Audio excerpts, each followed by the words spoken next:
Like some guy threw a grill out and it's just been sitting behind the gas station. You guys We are have a standing big scary dragon in front of us. in this room. And all you can see is the red burning eyes in the darkness. And you can hear the sound of something large and heavy and scaly gently raking back and forth across mounds of coins. All right, Birdie is behind Adrex, making himself as small as possible, which is pretty small. Let's get a saving throw. I'm still thinking about that gas station. Is this against Nodal. magic or a spell? It is against. Yes, I'm going to say it is against magic. Oh, looks You like get Caleb all was of in this. front. That'll- I'll be back. Hopefully you Okay. saw that 7 I rolled. Am I next to Raazu? Wisdom Yeah, saving you are. throw. Okay. You're looking for a 21.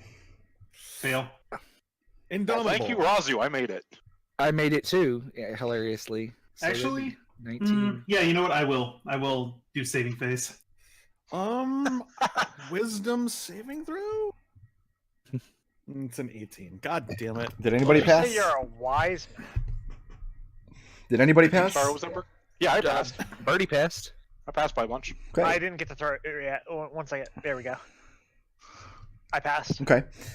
If you fail, you are targeted by the no. dragon's fearful presence, and you Oh are wait, no, I do pass. I misread the ability. I did pass. Sorry. okay. So Adrex is the only one afraid. The Dragonborn is afraid. To be Well, you're a fair, white you're dragonborn. you're like probably the only person in this group who's actually pissed off an actual dragon in the past. That's true. Okay. Adrix walks up and stands just bolt upright. And you can tell like his breathing becomes more fevered and his tail stops twitching. And he just drops his hands to his chest and to not fidget with them. Birdie's hiding behind Adrix. And you hear a voice.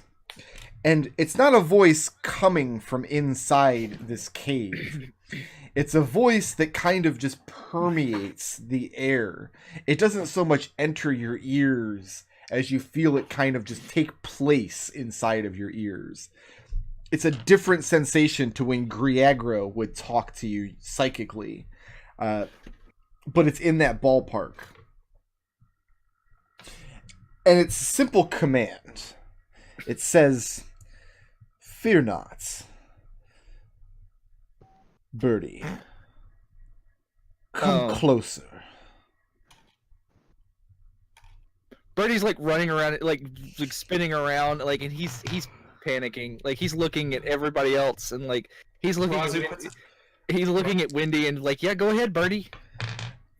Raazu puts a hand on Birdie's shoulder and very gently guides him up in front. Birdie, you're looking at just the shape of this cave, how like it's narrow in the center, and you see the burning eyes somewhere in the darkness, and just looking at the just conical nature of it, and you can just imagine the entire place being filled with a gout of supernaturally hot, burning flame from the belly of this dragon, and there would be no escape. There is nowhere in this room for a shadow to save you. When Raazu puts her hand on Birdie's shoulder, Wendy will hold on to Birdie's hand and walk up forward with him. Birdie is clutching And Wendy's the voice repeats, "Birdie, closer still, alone." Birdie waves goodbye and like just tearfully walks forward. And as you're measuring your steps, Supernaturally dark. I can see beyond this area. you have dark vision out to what? 60 feet. So you can see about to the mouth of the cave here, but not what lies inside. Okay. As Birdie's walking forward, the voice continues and says, "You have loyal and compassionate friends." Birdie What? he just babbles like a yes. he's on the verge of tears. He knew it would end this way. And the He voice was living on asks, borrowed time. why is there such fear in your hearts?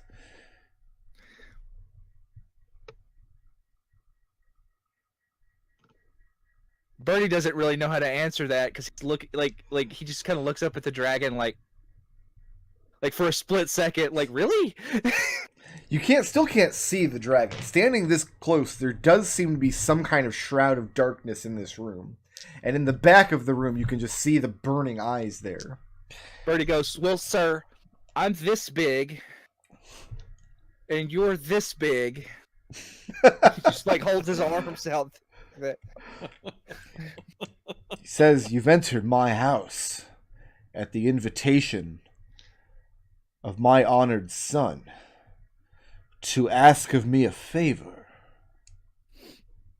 Yes, sir. That you should do so fearfully does me great disrespect. I apologize, sir. My mother raised me to be afraid of... My mother raised me to be respectful and show the proper amount of fear and respect for such grand creatures as you.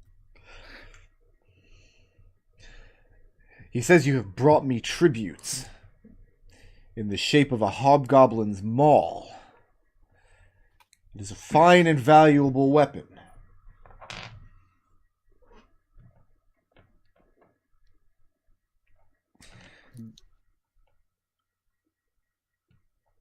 You just stonewall him? Nothing? Like I'm not stonewalling, and like I'm not sure what to say here. Okay. I'll just agree, yes, sir. He says, but this is not the only treasure you carry. Birdie tilts his head at that. Many more objects you have collected, you and your companions, over the course of your adventures, and you think to bring some measure of them to your sire in the south. Birdie instinctively takes a step back. Like, not far, just like a foot. And you see the eyes narrow slightly. The dragon took note that you've done that. You see a little note pop up in the corner. The dragon will remember that. So I ask you, what good would these valuable treasures do for a dragon that cannot guard his borders? Better I should keep a watchful eye on them, think you not? Well, they don't really belong. They belong to our... Birdie just whimpers, and he's... And you he's hear shaking. a snarl, and a gout of hot smoke blasts around you through the narrow passage you stand in. And the voice says, have the conviction to complete your thoughts. Who do these treasures belong to? Birdie breathes, and he says, right now, me.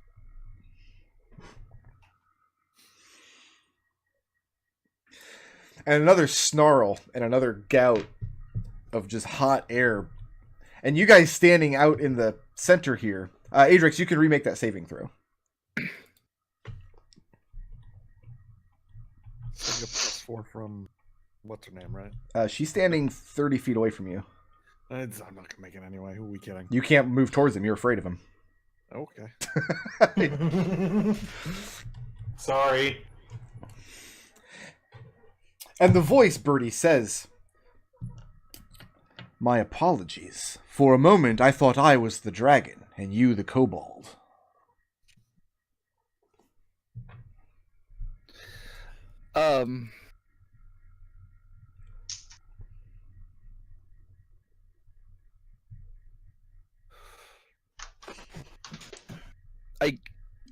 I don't have anything of particularly large amounts of power, mostly just tools and such that we use for adventuring currently. He says, our eyes see farther than the stone of these mountains. We have watched as you snubbed your nose at the stone giant Taglith. We have watched as you deceived the White Queen. We have watched as you eradicated the Kraken's underlings. You are larger than you perceive, but not larger than I. Birdie actually bows at that and says, "Thank you. That actually is a very large compliment." Yeah, Raazu was a little bit floored at that. She's like, "Whoa." Wendy's trying to figure out if this dragon can fit through this tunnel. Wendy, make a... No kind of check would apply here. Yeah. Wendy's never seen a dragon before, has she? No. Just the drake, like there was a Just smoke the dead drake. one. You guys fought a smoke drake, but a drake is pretty small. Yeah, we saw the dead silver one. Standing here, And this is presumably bigger than that. you can't get a good sense for how big this monster might be. Actually, make me an insight check. Alright. 23. Standing here, you're trying to figure out how does this dragon get in and out of this cave? And you have some awareness of your surroundings because of the moving air, but then you realize the caves you're in now are nowhere near the thermal plumes of the bridges or the open fissures in the rock where wind can enter and exit. Any moving air where you're standing is moving because the dragon is moving it. And you have this sudden realization at this moment you're seeing exactly what it wants you to see. And that's very disturbing for some reason.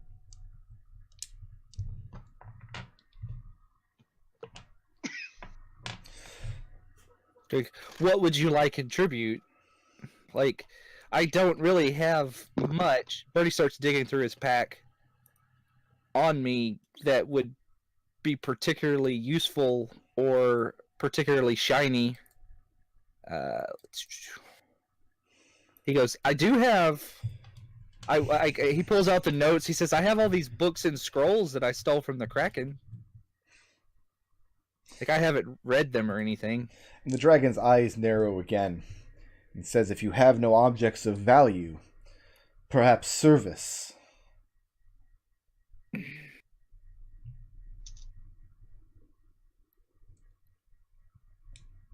If I asked of you to slay Keelbirth, the hungry fog, the dread black of the southern swamps, you would do this thing for me.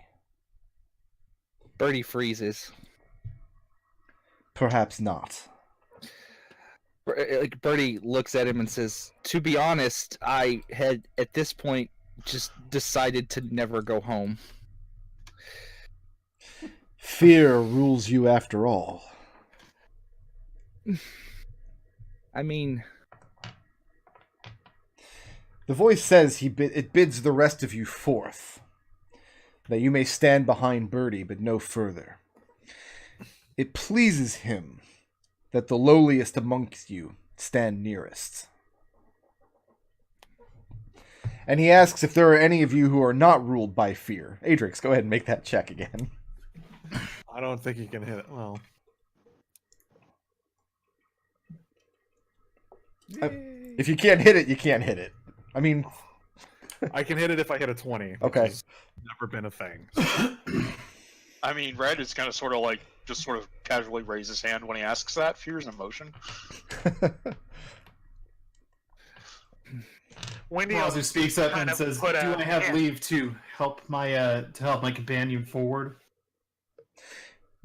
The dragon says no. Let the wretched creature stand there and understand the superiority of the reds to the whites. Raazu looks back behind her toward Adrex and Let him know. with just a little bit of pity and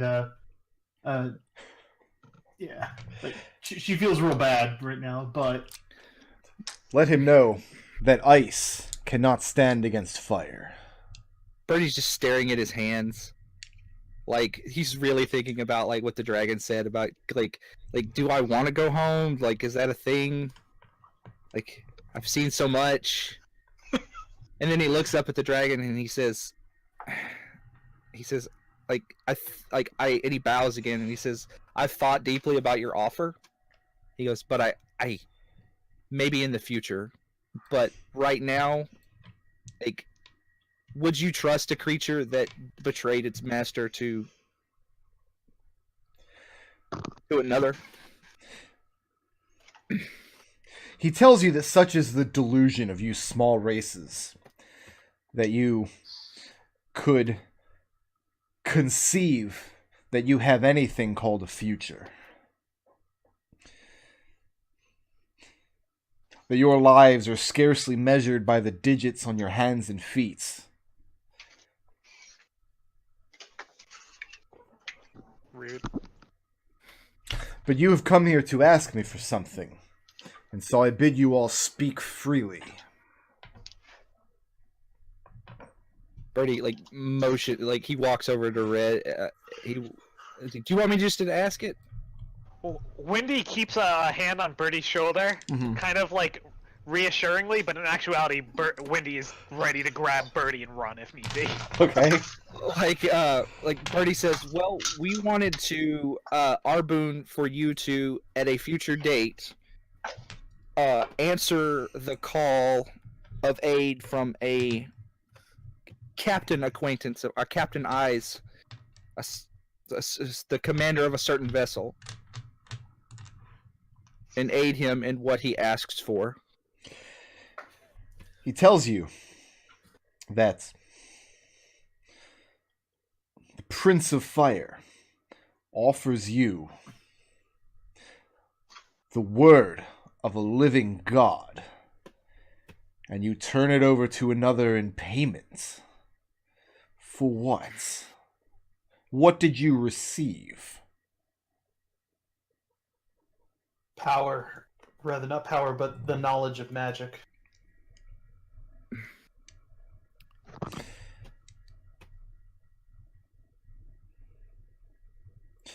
We become compatriots of this captain. You see the eyes close for a moment. When it does, the whole back of the room becomes dark. And you hear some motion. And then Birdie is vibrating. The eyes then reopen. The knowledge you received must have been valuable indeed. Valuable enough to trade away a promise from my hallowed halls. You will impart trade, this maybe, knowledge to me. Birdie bows. Coerced may have been the better word. Because when you are leagues out to sea, the only dry spot out there is the ship you're standing on, commanded by another. When such a man says to you, "How high do you jump?"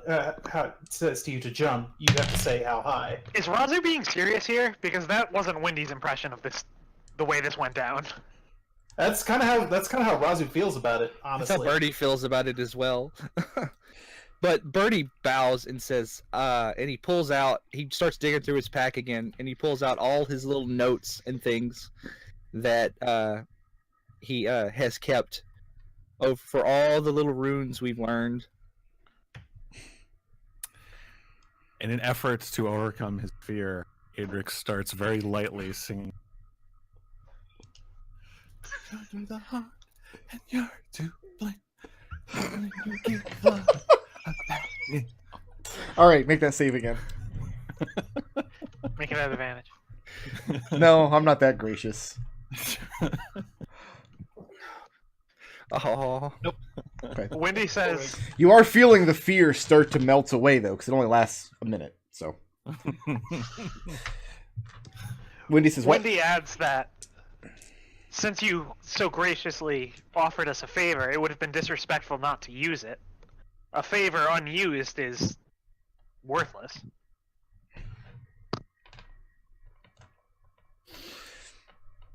Birdie is just organizing his notes. He says before you leave his domain, you'll tell his son, his honored son, all about this man to whom you have bartered me away. You will impart to us the knowledge that you gained in return. We will gauge the value of this knowledge. I play my part, and you play your game. You give love. Why are you doing this? I say if the effect lasts for a minute, Mhm. he should get to sing for an entire minute and then goes away. Adrex, you do feel the effect. After standing here for so long and you're not immolated, probably you're not in immediate danger of being immolated as long as none of your friends say anything stupid. Oh my god, all of your friends are standing 80 feet away from you and they have a long history of saying stupid things. That's A not long honored tradition, Brick Road. Come That's now. not fair because Red is here. Yeah, Red hasn't said anything yet. You're all lucky Mahogany's not here. Alright, well, Adrex moves forward, stumbles into the rocks because it's all dark, stumbles, falls on his face, gets up, moves forward again a few more times, Okay. crashes into the wall a little bit, and eventually makes his way into Raazu's back.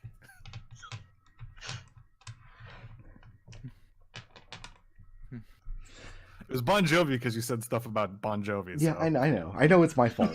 I take full responsibility for what has happened today. I know it's my fault. A Brick Road tale.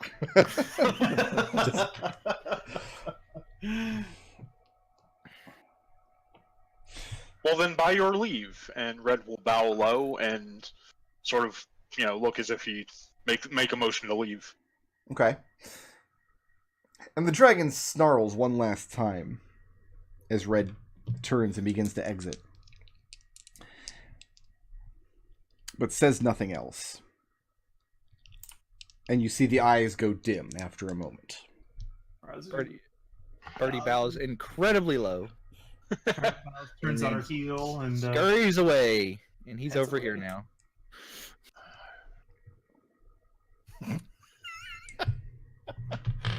I just got here. And you step back into the glow of the previous cave. Birdie, next time you get a chance, let me do some done with you. Do some what? Talking. you had ample opportunity. To say I did. something. That was my mistake. I was allowing him to. I felt like it would be worse to try and stop him and to be shown arguing among ourselves than to try and speak up. I might have been wrong. There's something to be said for that, but to be fair, it is Birdie. To be fair, I think I saved us all from being eaten by a dragon. And at this Everyone point, who's eaten by a dragon, raise your hand. Han Tao approaches from the south. And coming along with him is a very old, hunchbacked goblin woman. She's wearing robes. She has the same embroidered sigil on her robe that you saw on the hobgoblin's armor earlier. What once was the quiet bones, but it's been slashed through. And Han Tao looks at you all, and he has a kind of somber expression on his face, like, "Oh, good, Dad didn't throw my friends into the lava. That's nice." Like this time. Yeah. And he says that you will be working very closely with Sliggy here for Could have the rest of the night. Will we done be a working little on? more diplomatically. And then he and his regiment begin leading you back to the commons. Sliggy was the pariah among the other hobgoblins. Sliggy's a goblin, and yeah, the kobolds especially, that you were speaking to, regard her. Nobody likes Sliggy. She's mean. She's borderline psychotic. She sees goblins as so far beneath her. Or, I'm sorry, kobolds is so far beneath her. And even though she's just a lowly goblin herself, you can't make any move against her because she's got the wall of the quiet bones between them. However, as she's coming along with you, she's carrying this huge and very old tome that's clearly too big for a goblin to handle.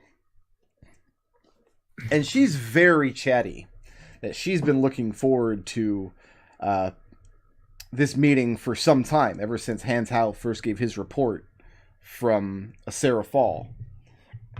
That these great adventures with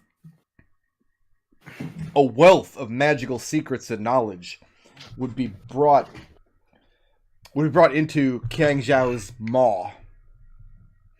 And she kind of sing-songy holds it over you to the point of, like, you don't really think he's going to let you leave unless you share everything that you know.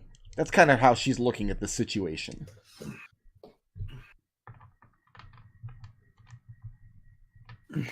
I mean, joke's on her. We haven't really been holding anything back, so. Yeah. We tell everyone everything. Yep. The only one of us that has any guile is Red, and he is constantly face palming. Yeah.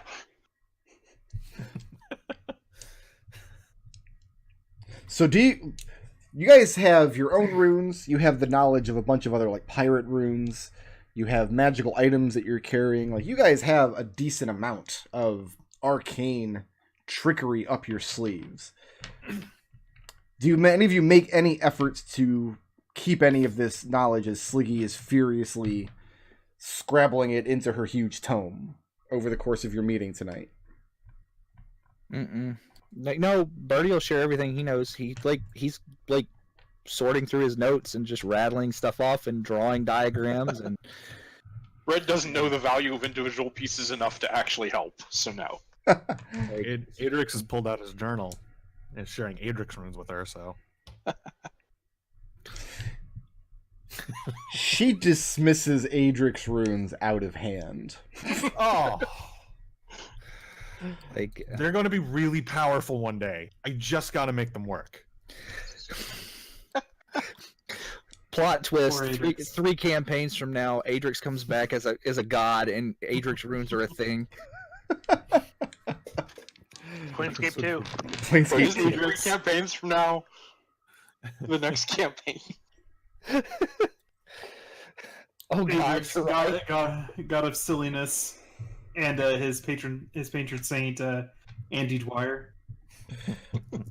As she's flipping through this huge tome, you glance one of the pages, and it's not parchment.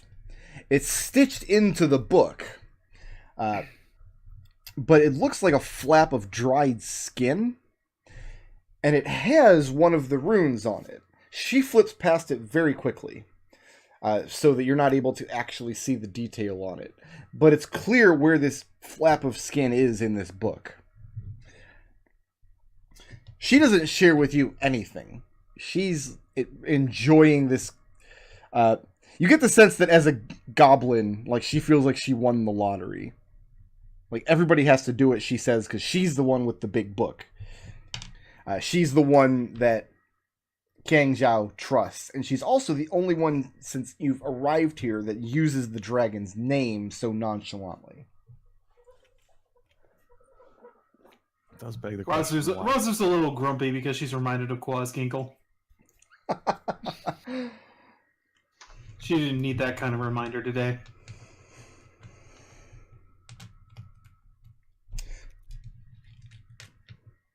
And at the end of the night, after she's milked you for all you're worth,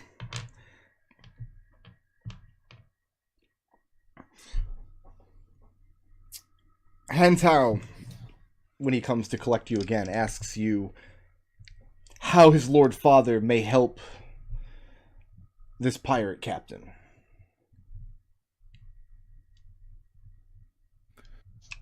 I don't have the paper, so Yeah, Red has all the papers. Well,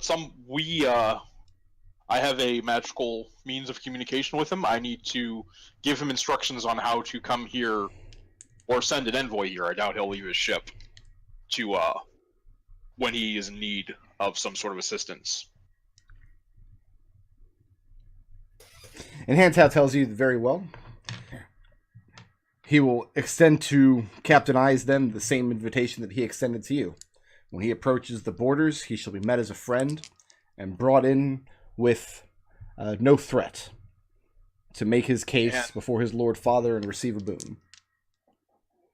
And what I might suggest is using some way, since you've never met any of his crew, I would suggest transmitting along with this writing some sort of sigil, so that you might know that it is them and not someone else.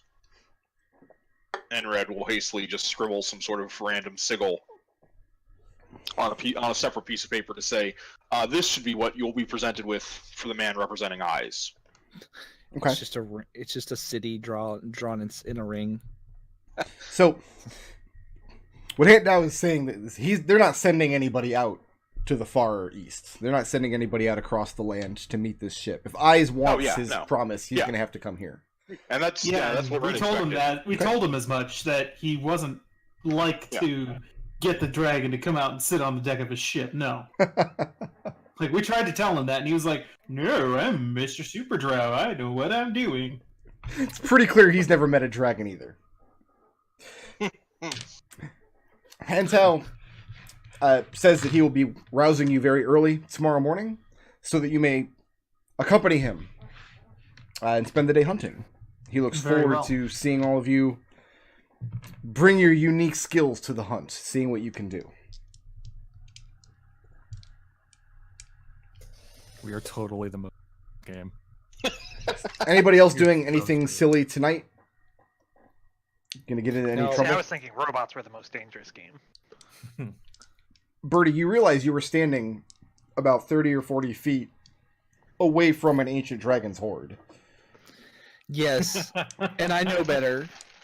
While he's sleeping, he's just unconsciously rolling towards it. Literally the only thing that Birdie wouldn't steal from. Ancient dragon sword. Pretty much. And in fact, if any of you try to go over there, Birdie will he'll be attached to your legs. No. Red will actually try and press anyone present who will talk to him for more information about what the deal is with these metal men. That's going to depend on who you ask. Mm-hmm. Hantao simply dismisses the conversation entirely. If you bring it up with him, this is business with him and the metal man and his father, and it's not something that concerns their honored guests. Is basically the response you get. Okay. I'll ask some of the hobgoblins then.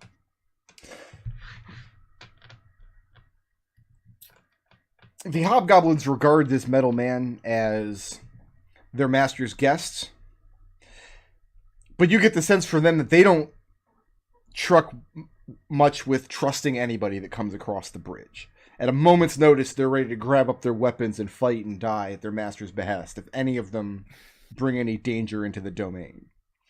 You also get the sense that at least Hudrun, the leader, is expecting this from the metal man. Is expecting what? Them to attack? Some kind of deception or treachery. Mm-hmm. Where do the metal men keep camp? There's only one of them. Only one metal man is visiting. They call him Student 9, whatever the draconic word is for Student 9. And he is actually staying in the areas where you just came from. You're going to have to make a charisma investigation check to suss out this info. Sure.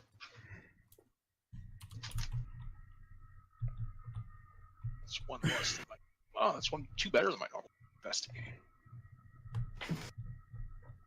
So it'd be a 23. There's a portcullis over in this area that you walked past, guarded by Hantao's own men. Beyond there is an extensive alchemy lab. Part of the dragon's hoard, but is currently tended to primarily by Sliggy. And Student 9 has been granted access to that area. Mm-hmm. This is unprecedented, and it's why Hudrun is very on edge. So something is very wrong with this metal man, and it's probably going to come to blows. Would I have access to Sliggy to try and suss out from her what her opinion of the middleman is? That's going to depend on what you ask her.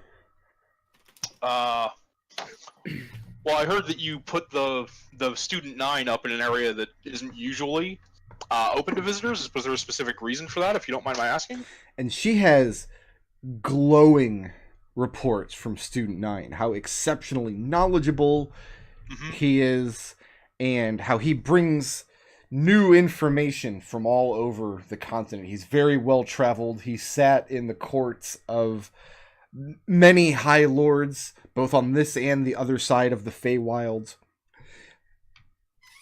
So it's an exchange for information. Do you know what he's working on in there? When you ask what he's working on, that's when she kind of stammers out. Like, feels like she's supposed to know what he's working on, but she doesn't. Like, if you ask somebody how Bitcoin works... Right. Yeah, that's the response you get. So she's trying to sell me on an ICO right now. Right. You asked the holder what what blockchain was good for, and she's like, "I've got all these articles." It will never not be fun making fun of Bitcoin. That new article is so funny, where they tested all the different things that people say like the blockchain is good for, not Bitcoin, just the blockchain, and it turned out to be worse at everything. Yeah, it's worse at everything than a normal database. There's like 2 things you can use it for. Red, So make an funny. insight check. Yep. It's great for hiding child. You can make this at advantage because you asked very pointed questions of Sliggy. Tell that to McAfee. So that becomes a 24. You were specifically invited, you and your company, by the dragon's own son. After doing him a solid, after working with him, you were specifically invited for a specific reason. And the amount of resistance you met coming through his domain and being handed off from all these kobolds, and then just the mind games being played and the veiled threats... To hear of this metal man just kind of waltzing in and being granted inner circle access does not make any kind of logical sense. Mm-hmm. Do I think, I know the suggestion spell. I know my magic can get inside your mind and make you do other things. Mm-hmm. Do I get any sense that Sliggy is like charmed or anything? Sliggy is ostensibly a member of the Quiet Bones. Mm-hmm. But speaking with her, she has knowledge that the other hobgoblins don't have. At first you thought, oh, these hobgoblins just had this goblin alchemist as part of their number, and that's why the dragon has her here. Now you think it's the other way around. You think the dragon is making use of Sliggy and her talents instead, and just keeping the hobgoblins around as a pretense. She doesn't seem charmed, and she doesn't seem like anybody's controlling her. I was thinking more about the metal man having cast a charm spell or something on them. Are you making that suggestion outwardly towards her? No, I'm trying to see if I notice any inherent contradiction as she acts and speaks versus what she seems to actually think with insight. Just trying to see if, to me, does it look weird? Do I think that she has a weird reaction herself to the metal man access to this place? Make an intelligence arcana check.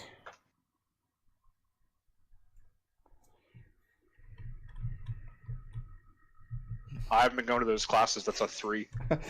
It's they're open to everyone. They're night classes. It's definitely a It's kind of busy possibility. night. If she is under some kind of magical coercion, it's more powerful than anything you've encountered personally. Yeah, obviously. Does the metal man ever need to sleep or eat? Does he ever leave the study or the alchemy lab? He does. He'll sometimes leave the domain for hours at a time, citing some particular vein of research. And she says that he's visited the spire on several occasions, but has not delved too deeply into it. And she says that tells her that he's in fact mortal. He can be killed by something. He has some kind of sense of mortal danger, which is smart, traveling so near to the spire. What's the spire? Am I missing something? And she laughs and she says, surely you jests. What's the I'm not- spire? I'm not from these parts. Winnie's never spoken of it. She asks which one is Windy? The bird. Ah, yes. Between you and I think she looks most delicious.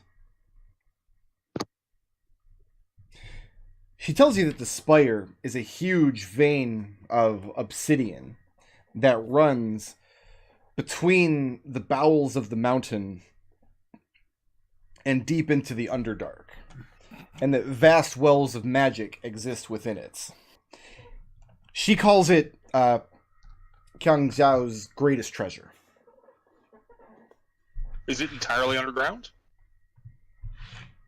It is. It's actually beneath your location where you are now. Oh, at least that's a treasure he doesn't have to worry about anyone stealing. She tells you that How long- it can't be stolen, but in eons past, before the dragon took this mountain as his stronghold, there were signs that it was mined, probably by dwarves. It's vibranium. And how long has the Metal Man been here? It's only been a matter of weeks. The moon hasn't turned once since his arrival. See, he's been Oh, here okay. a shorter amount of time. Like, he hadn't arrived here by the time you departed from Captain I's Yeah. ship. All right, well, thank you for your time, Sliggy. It's most informative. And when you tell her thanks for your time, that was important. Like, she gets this look on her face like she didn't realize she'd given you so much information, and she hadn't intended to. But she slinks away with her giant book. And the next day, you all go hunting with Han Tao. And then once, where does he take us? He takes you back out the way you came in, back across the northern bridge, out the exit, overland. It's about a day's journey to get to the grounds where he wants to hunt. So you'll be camping out there tonight, spending the day hunting, second night camping, and then returning on the third day. Once we arrive and set up camp, Raazu then turns to Han Tao and says, "Okay, what were you not able to tell us in your father's domain?" He tells you you're very perceptive. He tells you he fears for his father. That this metal man, Student 9, is an interloper. That his father treats him differently from all other guests. That he could never second guess his Lord Father's judgment, of course. But there's something amiss. Did Red clue us into the conversation that he had with Sliggy? Yeah, I'll share that once we're out of the underground. And Raazu hears that and says, "Well, I don't know about if that's the way of it, but it's certainly plausible. I mean, consider the power that your sister was pursuing when which was a season ago, about now, right?" It was more than... That was after you got Because back from the Feywild. Yeah. Yeah. Okay. I do. So it was several months ago, because you were several months at sea. Yeah. Birdie whispers to Red, "Would it be rude to ask him what happened to his sister?" I was actually meaning to ask that, I just never got around to it. How do you broach that question? So whatever happened with the shallow scales after you deposed your sister? He says he hasn't heard anything hiding her hair of shallow scales, but keep in mind that their lake is so far away from here. Yeah. And they're without Huyan, they're just lizardmen. They have no interest in what's beyond their swamp. And what about Huyan herself in that case? He reports that she eventually came around, that she saw the wisdom in making herself useful to her father's service as he has. But notably, he doesn't say anything about her current whereabouts. And do you trust her, or do you think she was just saying that to get out? He says my Lord Father trusts her. Alright. I mean, obviously, I'm a little bit worried that we might have a mark on our backs too if she decides she doesn't want to work with your father again.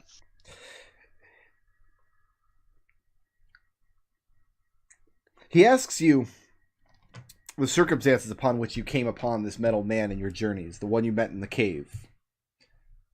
It was shattered after falling down a fairly serious slope, probably 500 or 600 feet. But if you had come upon it before it had been wounded, before it had fallen, if it had threatened, even after it fell, it threatened us. It was very clearly swinging its weapon or trying to with intent to hit us. Well, I think you've been around us. Well, maybe you haven't. You haven't really met us in the open, but I think you've been around us long enough to know that if words failed, it would probably have come to blows. And what would the outcome have been? Well, if everything else it did hurts as much as floated when it was dead, I don't know. I probably would have tried to push it down that pit. It appears to have killed a dragon. Well, multiple of them killed a dragon. Oh, was there multiple? Do we know corpses? I thought I had a vision when I Legend Lord the... You did. Yeah, you did indeed. So, because I apparently seem to have missed a couple things.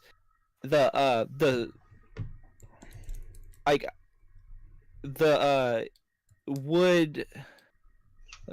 Birdie pulls out the little, was it a dragonfly? Yeah, dragonfly in a jar. And he shakes it. He gently shakes it, and it's still asleep, right? Yes, as long as you leave the jar closed, it stays dormant. And he waves it in front. He says, "Are these related to the metal men?" Are you holding out the jar for him to inspect? Yes, but I'll tell him, be careful not to open it, because it gets flighty if you do. He takes the jar and looks at it and tells you he thinks he's seen such devices in the metal man's stores.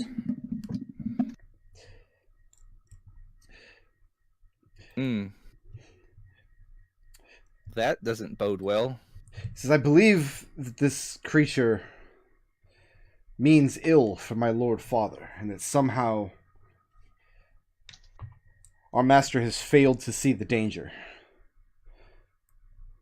I wonder if it is my place to step in and rescue us from this threat, and I wonder if I may impose upon you to aid.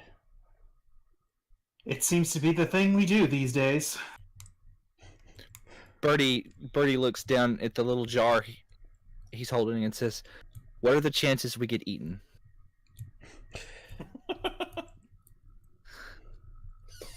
I mean, not that I don't, respect you and your father, and I'm honestly fairly grateful for working together with you in the past, but I would be somewhat hesitant to strike without need or strike without knowing that it will come to that. I would want some more evidence that the metal man is working cross-purpose beforehand. He nods. He says he agrees completely. And an opportunity has presented itself that just this evidence, we may have the ability to gather it. Student 9 has, on several occasions, asked for access to the spire inside of my father's mountain. And this access has been granted, but the spire is a dangerous place.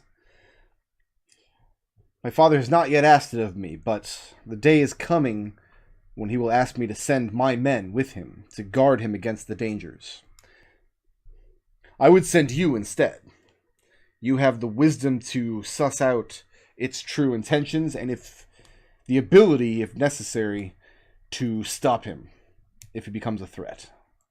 Also, it gives you plausible deniability. And he nods slightly sheepishly and says that, of course, is also the case. Raazu smiles a little bit and says, "Look, you haven't met him yet, but I think you and Captain Eyes are going to get along famously." Well, I suspect my only concern then is if we do have to kill the metal man, I'd be worried about your father making enemies of us.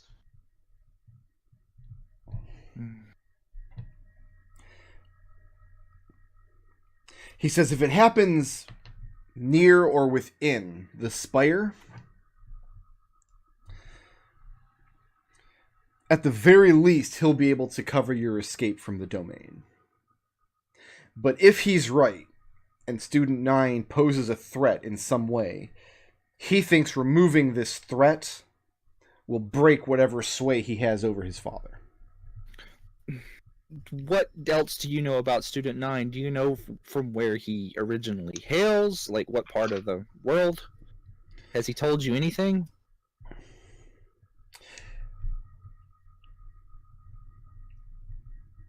He doesn't know any of that information. Student 9 he's very well traveled. Whenever he is asked where he's from or where he's going, he's able to tell stories from all over the continent, all over the north section, beyond your side of the wall. And to hear him tell it, he's broken bread with anybody who's anybody. As for where he comes from or who he serves, it's a mystery. I'm a little worried about these metal men because this is the second time we've seen them interact with a dragon. And even though I had no intention of going home, maybe we should visit at some point. To save your dragon from a metal man? Well, to see if he's seen the metal men. And then I could see if maybe what I have will, That is an option, but if that's the case, do you think these metal men have something out for a dragon? Although, it's, once is happenstance, two is coincidence, right? Which is why I think we should check. I'm kind of wondering if we should check a third source and see if, it's a pattern. It's also possible they're just attacking anything in the area that's strong enough to resist them. Well, okay, Birdie, how many other living gods that are dragons do you have a personal relationship with? Does the red dragon count? Other.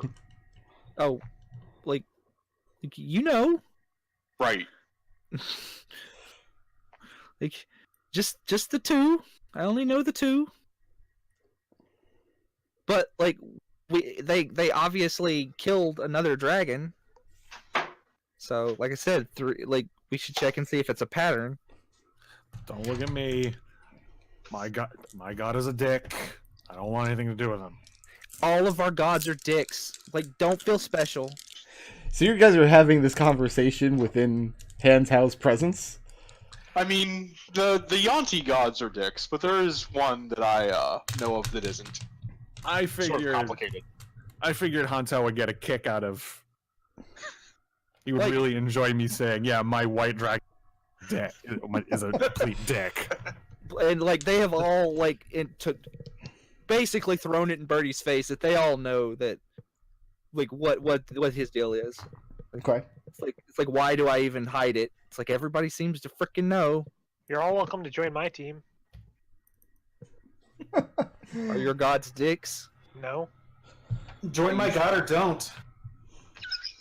Raazu's just like, get on my level. Yeah. Hantao tells you when you return, he will make the preparations. Okay. He tells you that the Obsidian Spire is dangerous, but it's dangerous in a different way to all who approach it. It's old magic, and it's what drew his Lord Father to this mountain many eons ago. He says to Windy that he suspects it's also what drew your people to the peaks. Raazu holds up her hand. It's Says, possible, although if it was, we'd probably be looking for a use for it. Go ahead, Raazu. Raazu holds up her hand, looks at the mark on it, and says, "If the spire is, as you say, old magic, then is this new magic?" She holds up her hand to Hantao. He tells you that he doesn't put much trust in the realms of magic. He finds it all to be very frustrating and confusing. Fortunately, his Lord Father has other people in his employ to research and study such matters. He tells you should bring that question up with Sleepy. Like you should totally get Sliggy to teach you the spell that summons the giant circle of grasping tentacles and darkness. That's a cool one. He fishes around in his pack. He tells you he doesn't expect you to undertake this task without payment. And what he's giving you is no small thing. But wielding it, you do so at your own risk and discretion. And what he hands you is, it looks at first just like a shred of flint. Just like a piece of just small stone or bone with a sharp edge. Who accepts this item? Raazu. He places it in your hand, and it feels incredibly light. Like, it was going to be light anyway, but it feels almost weightless, like he placed a feather in your hand.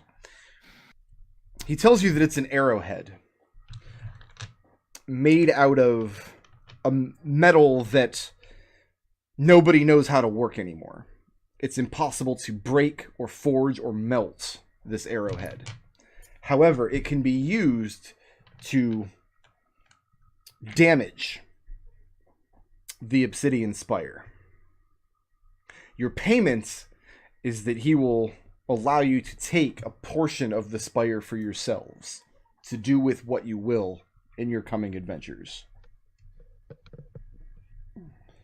Well, I think we haven't done the thing yet. Is it right to give us payment before we've done the thing? He We tells might have to make a quick exit. Well, he tells you that the intention is when you go on your mission, you'll have to approach the spire and take what you will from there. Like, you're not going to be making 2 trips. You also get the definite sense that this is something his father would not strictly approve of.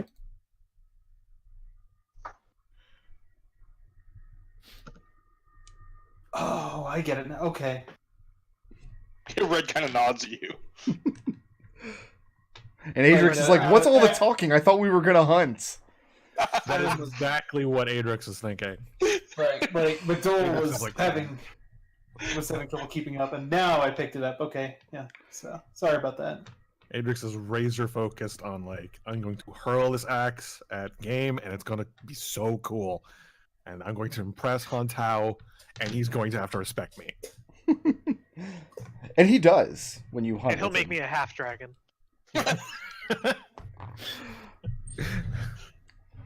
So Adrex is thinking, if I kill Han Tao and become a half dragon, then I've got to kill Huyan, and now I'm a full dragon. Then I can kill Kyong Zhao, and I'll be a double dragon. Wow. No. I don't think that logic works. I don't know, it checks out. That adds up. The math works. Yep. The only Makes problem sense is to that me. if he kills Hantao, he'll be a 3/4 dragon. Well, yeah. Well, And then if he kills Birdie, he'll be a 3/4 dragon. Here's the thing though, is it's like the law of dragon dynamics. Dragodynamics is that some dragonness is lost on death. So eventually, there's going to be a dragon death in the universe. Diminishing returns. Yeah. No, there's no like dragons aren't gained or lost, only transformed. And really, if he's killing Huntao to get his power, he becomes a pink dragon, because white plus red is pink. After returning from your That checks out. hunting excursion, Quote unquote. Soap bubble so breath. 2 very quick questions. 1, did you take Rolf hunting with you? Yeah. And Oh, 2, absolutely. are you taking Rolf to the spire with you? Yeah, because we might have to leave. We might not be coming back to the dragons. Okay. Like, we need to give this guy a choice. Like seriously, he doesn't have to follow us. We can I like feel like we've been giving him that choice. Yeah, and he has But- very clearly said he wants to follow us. He's got nowhere else to go. It's either you guys or he dies in the wild. Here's the thing: is if he sticks around with us, he's at least going to see some awesome shit before he dies. I mean, I'm still all for just dropping him off in Lesser Hedgehog pasture to get there. We offered. We're pretty close. The next day, you meet Student 9. Or your first day back after returning from your hunt. Student 9 is humanoid in appearance, but you could never be confused for a human. He's wearing lightly colored robes, like an off-white and sort of pastel in colors, and they're immaculate. You can tell he goes through great efforts to keep them very, very clean. Student 9 has, where you can see his skin, just on his hands, mostly, is very smooth and silvery. It's not perfectly smooth. You can see the joints between his fingers, especially, and his wrists. It's not like T-1000 metal. He has 4 slender arms, and he moves and speaks very gracefully. The robes end around his neck, where you see the silver of his body end, and his head is made of wood. He has very deliberately... They look like carved or chiseled features. His lips and eyebrows and eyes can all move independently of the other features of his face. He doesn't have any ears, and his nose is very shallow. It doesn't stick out very far from his face. He has almost like a Voldemort kind of vibe to the front of his face. I was going to say Final Fantasy Tactics. Are you describing a Warforged? You're describing it. It almost When looks, he talks, his voice is auto-tuned.